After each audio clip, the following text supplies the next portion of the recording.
Hey everybody, Crypto Mentor 99. How you doing? Some of you who follow me may be saying to yourself, why is Crypto Mentor 99 doing a video on Cuba? Well, you'll find out. So this article really caught my attention. And from the get-go, let me say this. Maybe I'm going to say too much on this video that I'm going to regret. So I'm going to be super kind, yet truthful. So I'm not saying this is fake news. That's what I'm not saying. I'm not saying it's fake news. But let me give you some insights that I have about this article. I'll leave it at that. Okay. Cuba or Cuba to roll out mobile internet for the first time. So you read that and you're like, oh my gosh, this article is awesome. Cuba State Telecoms firm to roll out a 3G cell service for the first time on Thursday. The cost of the data is seen as prohibitive to locals who average take-home pay of $30 a month. And you read that and you're like, oh, it goes over your head because we live in the United States and everybody has a cell phone, or you live in Australia. But let me pick apart this article for the next 4 or 5 minutes for those of you that may be interested. So,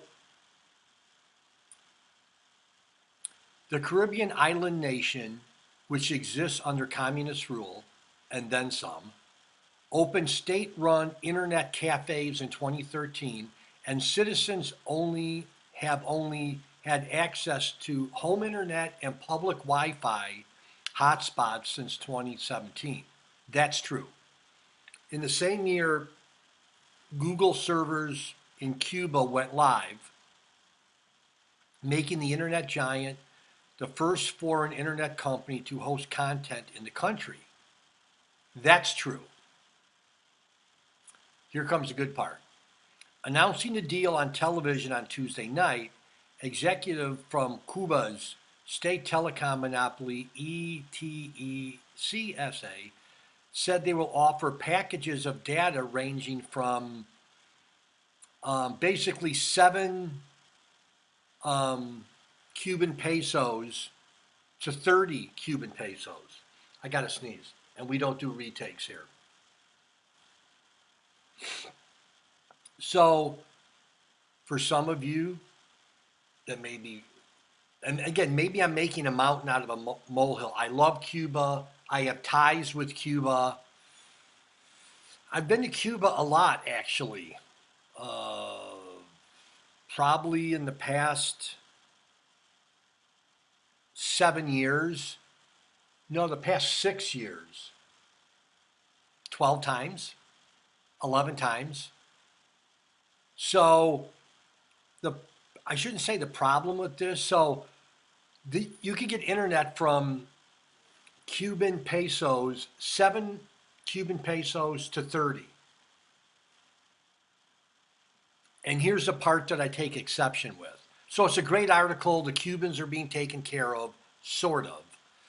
According to Trading Economics, the average Cuban in 2017 took home a state salary equating to around $30 per month. Well, the Trading Economics, whoever that they are, they're being extremely generous in reporting the average Cuban salary of about $30 US per month. Dare I say, again, that's an average. Averages are misleading. I'm going to say it's probably a third of that. It's more like 20. And the majority of the people make. So, what's the point of my video? The point of my video is, even though this is available to Cuba and Cubans, not that many people can afford to take advantage of it. Believe me, I know. I've been in their huts. I've been in their houses. I've, yeah. So when I go down there, and when I have gone down there into the past, I mean, to even have a cell phone, to have a cell phone could be up to 8 months' salary of whatever your job is. So no food, no nothing, just working 8 months and buying a rinky dink cell phone. So, and they certainly, the average Cuban, dare I say, does not make $30 US a month. Lots of rice and beans when I go there, believe me. When I come home, I dream about rice and beans because that's all that I've had. They're great people, they're generous people. I wish the rollout for this mobile internet would be free, but the government couldn't do that. So anyhow, Crypto Mentor 99, I love Cuba. I love my Cuban friends. Interestingly enough, at the assisted living where my in-laws are at, uh, there's a couple, older couple from Cuba that I love talking to about Cuba. It's a husband and a wife, and the wife's sister is also in there as a widow. So there's the three Cubans sit at the same table. I love reminiscing about Cuba with them. Anyhow, I'm rambling. Cuba, how about giving the people free internet service? You know they need it. Love y'all. See you later. Bye bye.